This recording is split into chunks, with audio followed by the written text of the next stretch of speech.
پاکستان کے فوجی سربراہ field marshal Asim Munir Tehran کے لیے روانہ ہو گئے ہیں۔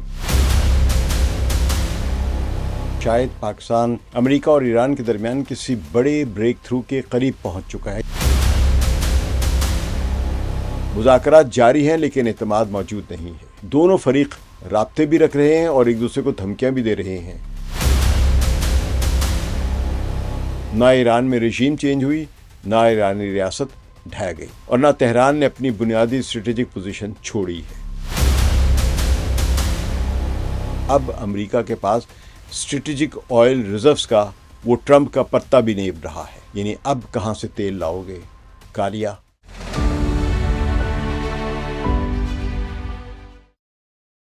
ثقلین امام کا سلام قبول کیجیے۔ پاکستانی میڈیا میں آج پھر غیر معمولی سرگرمی دیکھی جا رہی ہے، کیونکہ پاکستان کے فوجی سربراہ field marshal Asim Munir Tehran کے لیے روانہ ہو گئے ہیں۔ اس خبر کے بعد Pakistani TV channels, talk shows اور سیاسی مباحثوں میں ایک بار پھر یہ تاثر دیا جا رہا ہے کہ شاید پاکستان امریکہ اور ایران کے درمیان کسی بڑے بریک تھرو کے قریب پہنچ چکا ہے یا پہنچا چکا ہے ان کو۔ بعض اینکرز اور تجزیہ کار اب ایسے انداز میں گفتگو کر رہے ہیں جیسے اسلام آباد اس وقت مشرق وسطیٰ کی پوری سفارتکاری کا مرکزی محور بن گیا ہے۔ لیکن اگر جذباتی تجزیوں سے ہٹ کر اصل صورتحال کو دیکھا جائے تو زمینی حقائق اس سے کہیں زیادہ پیچیدہ اور غیر یقینی دکھائی دیتے ہیں۔ سب سے پہلے یہ سمجھنا ضروری ہے کہ عاصم منیر کا تہران جانا خود ایک سیدھا اور واضح عمل نہیں تھا۔ گزشتہ ایک دو دنوں سے مختلف بین الاقوامی ذرائع میں متضاد خبریں آ رہی تھیں۔ کبھی کہا گیا کہ دورہ طے پا گیا اور پھر رپورٹس آئیں کہ ابھی حتمی نہیں ہوا ہے، اور بعض اطلاعات میں تو یہاں تک کہا گیا کہ امریکہ اور ایران کے درمیان تعطل برقرار رہنے کی وجہ سے یہ دورہ مؤخر ہو سکتا ہے۔ تو یہی بے یقینی دراصل اس پورے بحران کی اصل تصویر پیش کرتی ہے۔ اگر کوئی واقعی بڑا بریک تھرو قریب ہوتا تو اس طرح کی ایک غیر یقینی صورتحال نہ ہوتی۔ اور اسی طرح رائٹرز نے خبر دی ہے کہ قطر کا بھی ایک وفد جو ہے وہ تہران پہنچ گیا ہوا ہے، اور وہ وہاں پر وہ ایرانی حکام کے ساتھ امریکہ کے ساتھ جو بھی کوئی معاہدہ طے پا سکتا ہے اس میں ایک پیش رفت میں اپنا حصہ ڈالنے پہنچا ہوا ہے۔ اب کیا یہ دو وفود الگ الگ پہنچے ہیں، ان کی آپس میں کوآرڈینیشن ہے، امریکہ دونوں کو استعمال کر رہا ہے یا کیا ہے، یہ بھی خبریں سامنے نہیں آئی ہیں۔ لیکن قطر کا وفد پہلے پہنچ چکا ہے، اور پاکستان کا وفد جو کہ فیلڈ مارشل عاصم منیر کی قیادت میں روانہ ہو چکا ہے وہ تہران پہنچ رہا ہے۔ تو اس وقت امریکہ اور ایران کے درمیان بنیادی اختلافات اپنی جگہ برقرار ہیں۔ رابطے ضرور ہو رہے ہیں، پیغامات بھی پہنچائے جا رہے ہیں، مختلف ممالک سفارتی کوششیں بھی کر رہے ہیں، لیکن اصل تنازع وہی ہے جو چند ہفتے پہلے تھا۔ امریکہ اب بھی ایران سے دو بنیادی مطالبات کر رہا ہے۔ پہلا یہ کہ ایران آبِ ہرمز پر اپنی اسٹریٹجک گرفت کم کرے، دوسرا یہ کہ ایران اپنے 60% جو افزودہ ان کا یورینیم ہے، جو کہ 430 کلو گرام کے برابر آتا ہے، اس سٹاک کے بارے میں ایسا انتظام قبول کرے جو امریکہ اور مغربی طاقتوں کے لیے قابل قبول ہو، یعنی ایران سرنڈر کرے اسے۔ اور یہی اصل مسئلہ ہے۔ ایران اس وقت تقریباً 430 کے قریب 60% انرچ یورینیم رکھتا ہے۔ مغربی طاقتیں یہ موقف رکھتی ہیں کہ یہ مقدار اور یہ سطح انتہائی حساس ہے، کیونکہ اسے نسبتاً کم وقت میں مزید انرچ کے ذریعے ہتھیاروں کے معیار تک پہنچایا جا سکتا ہے۔ ویسے جو نان پرولیفریشن ٹریٹی جو ہے، NPT جو ہے، اس میں کسی بھی حد کا تعین نہیں کیا گیا ہے، تو ایران جتنا بھی چاہے کر سکتا ہے قانون کے مطابق۔ لیکن یہ ایران کے لیے ایک بڑا ہی مخصوص قسم کا رویہ ہے امریکہ اور مغربی ممالک کا، کہ ایران اپنا انرچ یورینیم نہیں رکھ سکتا، اور بلکہ یورینیم کو انرچ بھی نہیں کر سکتا مزید بھی۔ تو اسی لیے امریکہ مسلسل یہ تجویز دے رہا ہے کہ ایران یہ جو بھی اسٹاک ہے 430 کلو گرام کا 60% انرچ یورینیم، یہ کسی تیسرے ملک مثلا چین کے حوالے کرے، یا کم از کم اسے ایران سے باہر منتقل کرے، یعنی ایران اپنے پاس نہ رکھے۔ اس کا مطلب ہے کہ ایران کو مکمل طور پہ یہ انرچ یورینیم سے محروم ہونا پڑے گا۔ لیکن ایران نے اب تک اس مطالبے کو قبول نہیں کیا ہے۔ ایران کے رہبر اعلیٰ سید مجتبیٰ خامنہئی نے صاف کہہ دیا ہے کہ یہ انرچ یورینیم ایران سے باہر کہیں نہیں جائے گا۔ ایرانی قیادت کا موقف ہے کہ ان کا جوہری پروگرام دفاعی اور قومی خود مختاری کا معاملہ ہے۔ تہران سمجھتا ہے کہ اگر اس نے اپنا انرچ یورینیم کسی دوسرے ملک کے حوالے کر دیا تو مستقبل میں امریکہ اور اسرائیل کے دباؤ کے سامنے اس کی پوزیشن کمزور ہو جائے گی، اور حالات نے ثابت کیا ہے کہ جو بھی ملک جوہری طاقت نہیں ہے وہ امریکہ یا اسرائیل کے کسی بھی عذاب یا عطاب کا نشانہ بنتا رہا ہے۔ تو ایران نیوکلیر بم بنائے نہ بنائے، لیکن وہ اپنی نیوکلیر صلاحیت کو کمپرومائز نہیں کرے گا۔ اس لیے ایرانی حکام بار بار کہہ رہے ہیں کہ وہ اپنے بنیادی اسٹریٹجک ایسٹس پر سمجھوتا نہیں کریں گے۔ اسی طرح آبِ ہرمز کا معاملہ بھی ہے۔ صرف ایک سمندری راستے کا مسئلہ اب یہ نہیں رہ گیا ہے کہ دنیا کے تیل کی ایک بڑی مقدار اسی راستے سے گزرتی ہے، اور اس کی بہت زیادہ اسٹریٹجک اہمیت ہے۔ ایران پر مسلط کردہ اسرائیل امریکہ کی حالیہ جنگ کے دوران پوری دنیا نے دیکھا کہ صرف چند دن کی کشیدگی نے جو گلوبل آئل مارکیٹس ان کو کس طرح متاثر کیا ہے۔ حالانکہ ابھی جنگ بند ہے، سیز فائر ہے، لیکن تیل کی قیمتیں کسی طرح رکنے کا نام نہیں لے رہی ہیں۔ ایران اب یہ سمجھتا ہے کہ آبِ ہرمز پر اس کا اثر و رسوخ اس کی سب سے بڑی اسٹریٹجک طاقت بن چکا ہے۔ یہی وجہ ہے کہ تہران اس کنٹرول کو کمزور کرنے کے لیے تیار نہیں ہے، نہ چھوڑنے کے لیے تیار ہے۔ دوسری طرف امریکہ اور اس کے اتحادیوں کی نظر میں یہی ایران کی سب سے بڑی لیوریج ہے، جسے محدود کرنا ان کے لیے ضروری سمجھا جا رہا ہے کہ وہ ایران کو اگر کمزور کرنا ہے تو آبِ ہرمز سے چھڑائی جائے، اور اس کا انرچ یورینیم جو ہے وہ ایران سے باہر منتقل کرایا جائے۔ تو یہی وہ بنیادی تضاد ہے جو کسی بڑے معاہدے کی راہ میں سب سے بڑی رکاوٹ بنا ہوا ہے۔ اصل مسئلہ ہے کہ ان حالات میں ڈونلڈ ٹرمپ کو ایک فتح کا نعرہ بھی لگانا ہے۔ وہ یہ جنگ اسٹریٹجکلی ہار چکے ہیں، لیکن وہ اپنی کی عوام کے سامنے اور دنیا بھر کے سامنے کہنا چاہ رہے ہیں کہ حالات میرے کنٹرول میں ہیں، اور دیکھو آخر میں جیت گیا ہوں۔ یہ سب سے بڑا چیلنج ہے، اور یہی ان کی ایگو کا مسئلہ ہے، یہ ان کی نرگسیت کا مسئلہ ہے، اور وہ چاہ رہے ہیں کہ کسی بھی طرح کوئی بھی یہ مسئلہ حل کرائے کہ ان کی عزت آخر میں رہے، بڑک لگا کر وہ نکلے۔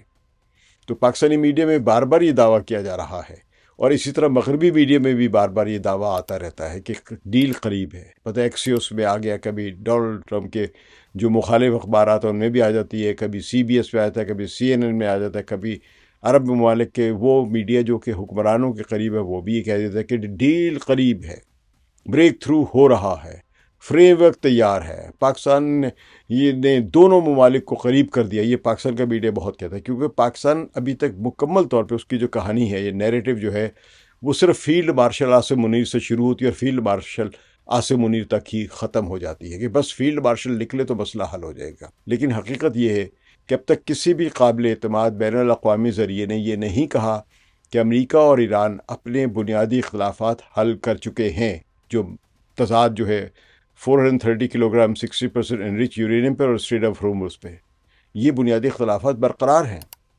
زیادہ سے زیادہ یہ کہا جا رہا ہے کہ رابطے جاری ہیں یا کچھ ڈپلومیٹک فریم ورکس زیر غور ہیں۔ یہ مسئلے کا حل نہیں ہے، یہ ہے کہ مسئلے کو فریز کر کے آگے دیکھیں کیا کیا جا سکتا ہے۔ تو یہ بھی اہم بات ہے کہ موجودہ جنگ بندی جو ہے یہ مکمل اب نہیں ہے، یہ ایک غیر مستحکم اور غیر یقینی سیز فائر ہے۔ ڈونلڈ ٹرمپ اب بھی سخت بیانات دے رہے ہیں، وہ کئی بار یہ اشارہ دے چکے ہیں کہ اگر ایران نے امریکی شرائط نہ مانی تو دوبارہ سے فوجی کارروائی ہو سکتی ہے۔ دوسری طرف ایرانی پاسداران انقلاب بھی مسلسل خبردار کر رہے ہیں کہ اگر دوبارہ حملہ ہوا تو اس بار رد عمل پہلے سے زیادہ سخت اور وسیع ہوگا۔ یہی وجہ ہے کہ اس وقت پورا خطہ ایک عجیب سٹینڈ آف کا شکار ہے۔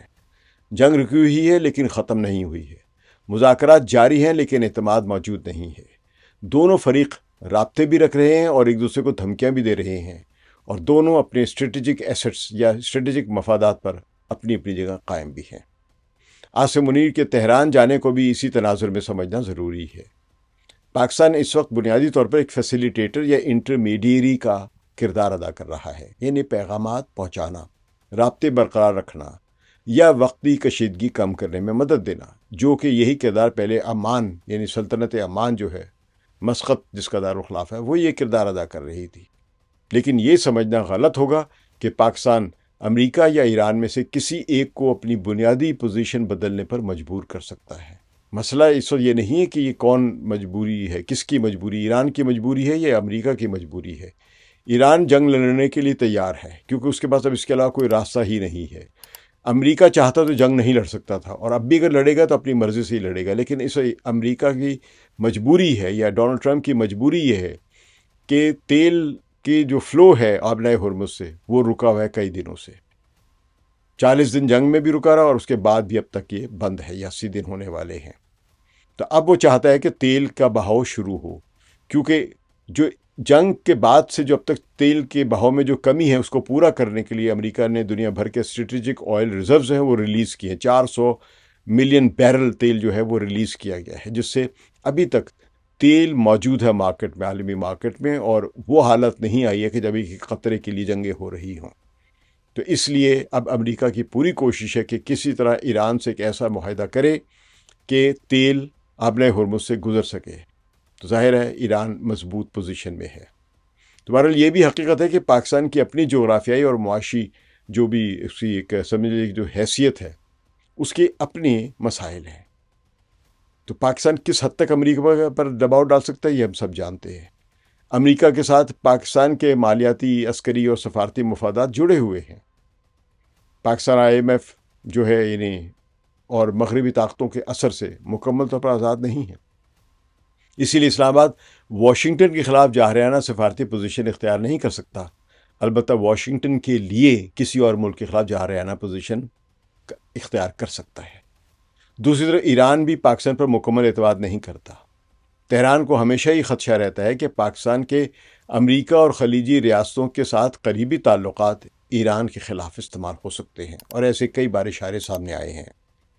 اسی لیے ایران پاکستان کے ساتھ رابطے ضرور رکھتا ہے، لیکن مکمل اسٹریٹجک اعتماد کے ساتھ نہیں، اور یہ ساری دنیا جانتی ہے، یہ پاکستان کے اپنے حکمران پالیسی میکرز بھی اس بات کو جانتے ہیں، جس کا کبھی کبھار اظہار ہوتا رہتا ہے، اور وہ بھی ایک فرسٹریشن کی صورت میں ایک حقیقت کو تسلیم کرتے ہوئے انداز میں نہیں ہوتا ہے۔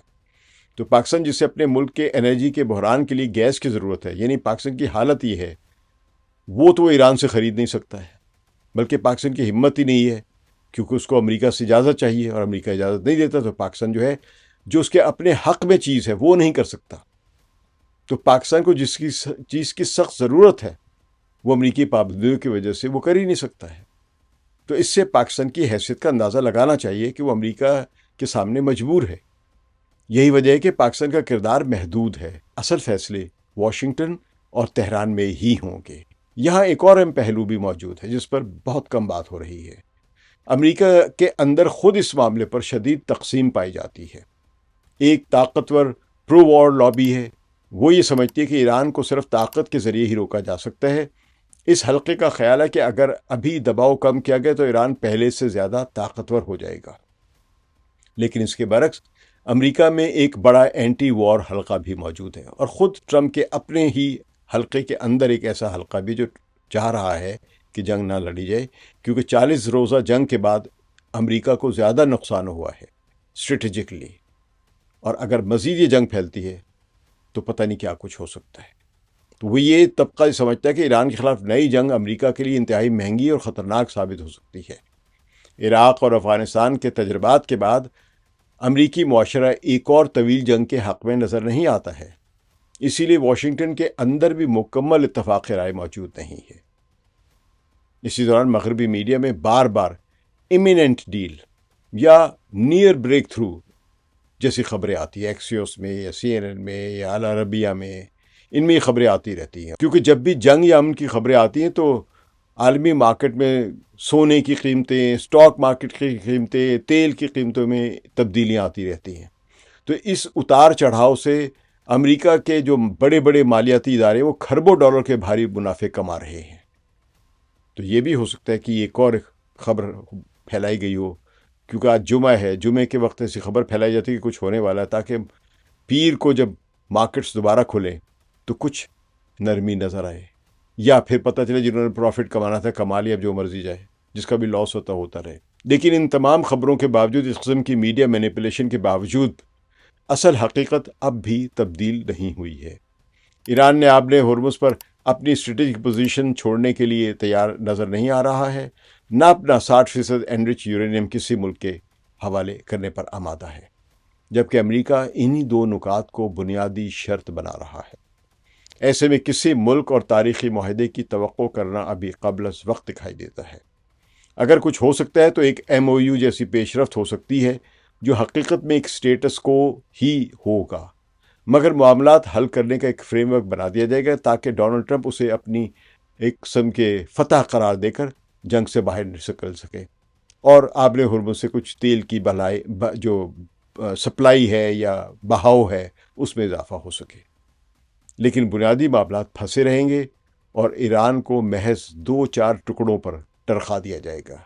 اگر ایران کے حکمران اتنے ہی بیوقوف ثابت ہوتے ہیں تو ان کے عوام ان کو پھر معاف نہیں کریں گے۔ اگر موجودہ سٹینڈ آف برقرار رہتا ہے تو عالمی معیشت پر اس کے اثرات مزید گہرے ہو سکتے ہیں۔ تیل کی قیمتیں غیر مستحکم ہو سکتی ہیں، بلکہ بہت زیادہ بڑھ سکتی ہیں، کیونکہ اب امریکہ کے پاس اسٹریٹجک آئل ریزروز کا وہ ٹرمپ کا پتا بھی نہیں رہا ہے۔ یعنی اب کہاں سے تیل لاؤ گے؟ کالیا۔ شپنگ اور انشورنس سیکٹر دباؤ میں آ رہے ہیں۔ امریکی معیشت بھی اس صورتحال سے مکمل طور پر محفوظ نہیں رہے گی۔ وہاں بھی اب گیلن کے لحاظ سے جو تیل بکتا ہے اس میں $5 بڑھ کے اور یہ 8 یا 10 تک بھی جا سکتا ہے۔ اور اگر دوبارہ جنگ شروع ہوتی ہے تو اس کے نتائج پہلے سے کہیں زیادہ خطرناک ہو سکتے ہیں۔ پہلے ایران نے آبِ ہرمز پر کنٹرول سنبھالا ہے، اب پتہ نہیں اور کتنے علاقوں پر کنٹرول سنبھال لے، کیونکہ پچھلے مرحلے میں امریکہ اور اسرائیل اپنے بڑے مقاصد حاصل نہیں کر سکے۔ نہ ایران میں رژیم چینج ہوئی، نہ ایرانی ریاست ڈھہ گئی، اور نہ تہران نے اپنی بنیادی اسٹریٹجک پوزیشن چھوڑی ہے۔ اس لیے اب کسی نئی جنگ کا مطلب زیادہ بڑا خطرہ اور زیادہ بڑا جوا اور زیادہ وسیع علاقائی عدم استحکام ہوگا۔ تو ان حالات میں پاکستان کا کردار اہم ضرور ہے، لیکن فیصلہ کن نہیں، اور یہ کہنا کہ عالمی سیاست مکمل طور پر پاکستانی فوجی قیادت کے ارد گرد گھوم رہی ہے زمینی حقائق سے مطابقت نہیں رکھتا ہے۔ یہ ایک پروپیگنڈا ٹیکٹک تو ضرور ہے پاکستان کے اندر، دنیا اس کو اس طرح نہیں دیکھتی ہے۔ امریکہ، ایران، اسرائیل، روس، چین اور خلیجی ریاستیں سب اپنے اپنے مفادات کے مطابق فیصلے کر رہی ہیں۔ پاکستان اس بحران میں ایک رابطہ کار ہو سکتا ہے، لیکن اصل طاقت کے مراکز کہیں اور ہیں۔